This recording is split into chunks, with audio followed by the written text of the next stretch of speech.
नमस्कार, सुबह के 9 बजने को है। न्यूज का नहला देख रहे हैं आप। आपके साथ मैं हूं दिव्या तिवारी। खबरों की शुरुआत करेंगे लखनऊ की बड़ी खबर के साथ। लखनऊ से सूत्रों के हवाले से बड़ी खबर मिल रही है। योगी मंत्रिमंडल में विस्तार की चर्चा तेज हो गई है और बीजेपी संगठन में बदलाव की चर्चा तेज है। दिल्ली बैठक के बाद फेरबदल की चर्चा है और नए मंत्री तीसरे डिप्टी सीएम की चर्चा तेज है। बदलाव में क्षेत्रीय संतुलन पर फोकस होगा और अगले 1 महीने में हो सकता है बड़ा बदलाव। संगठन में कई नई नियुक्तियां हो सकती हैं। पुराने पदाधिकारी की जिम्मेदारी में बदलाव संभव है। मंत्रिमंडल में शामिल हो सकते हैं नए चेहरे। सक्रिय संगठन पदाधिकारी बन सकते हैं मंत्री और विधायकों को मिल सकता है मंत्री पद। इसके अलावा कुछ मंत्रियों की छुट्टी भी हो सकती है। सूत्रों के हवाले से खबर है तीसरे डिप्टी सीएम की सबसे ज्यादा चर्चा है। राजनीतिक संतुलन के लिए हो सकता है बड़ा फैसला। ब्राह्मण वर्ग की नाराजगी का दिख सकता है असर। तो मंत्रिमंडल विस्तार की चर्चाएं तेज हो गई हैं।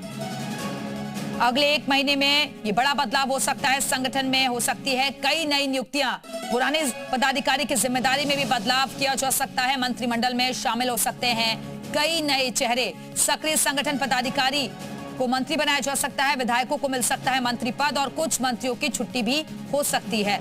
इसके अलावा तीसरे डिप्टी सीएम की सबसे ज्यादा चर्चा है। तीसरा डिप्टी सीएम भी बनाया जा सकता है।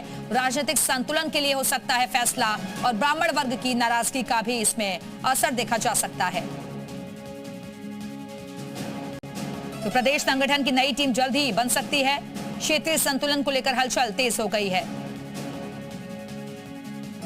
और बड़े फेरबदल की चर्चाएं तेज हो गई हैं। संगठन में बड़ा फेरबदल हो सकता है और इसी खबर पर और ज्यादा बातचीत के लिए सीधे रुख करेंगे लखनऊ का, जहां से हमारे साथ हमारे सहयोगी विशाल रघुवंशी इस वक्त जुड़ गए हैं। विशाल, ये माने कि होली के बाद संगठन में बड़ा बदलाव हो सकता है, कई जिम्मेदारियां मिल सकती हैं, कई में बदलाव भी हो सकता है।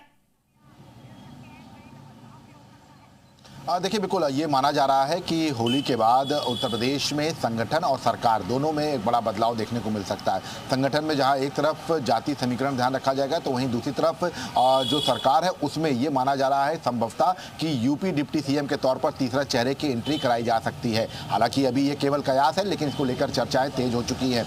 माना जा रहा है कि सीएम योगी आदित्यनाथ के विदेश दौरे के लौटने के बाद, होली का जो कार्यक्रम है उसके होने के बाद इस पर जो है तेजी से काम किया जाएगा। चूंकि लगातार उत्तर प्रदेश में अगर हम बात करें तो कई ऐसे चेहरे हैं जो संगठन में बहुत अच्छा काम कर रहे हैं, उनको मंत्रिमंडल में जगह दी जा सकती है। कुछ चेहरे जो लगातार मंत्रिमंडल में जिनके साथ विवाद जुड़ा रहा है और उनको जो है बाहर का रास्ता दिखाया जा सकता है। कुछ जो है जाति समीकरण जो है वो ध्यान में रखा जा सकता है। ब्राह्मण चेहरों को मौका दिया जा सकता है। तो इन सब चीज़ों को लेकर फिलहाल कह सकते हैं कि लगातार अब जो पूरी प्रक्रिया है वो जल्द ही तेज होगी और संगठन और सरकार इनमें जो है बड़ा बदलाव जो है वो किया जा सकता है। लेकिन इन सबके बीच तीसरे डिप्टी सीएम की सबसे ज्यादा चर्चाएं हो रही हैं, इसके पीछे कोई खास वजह?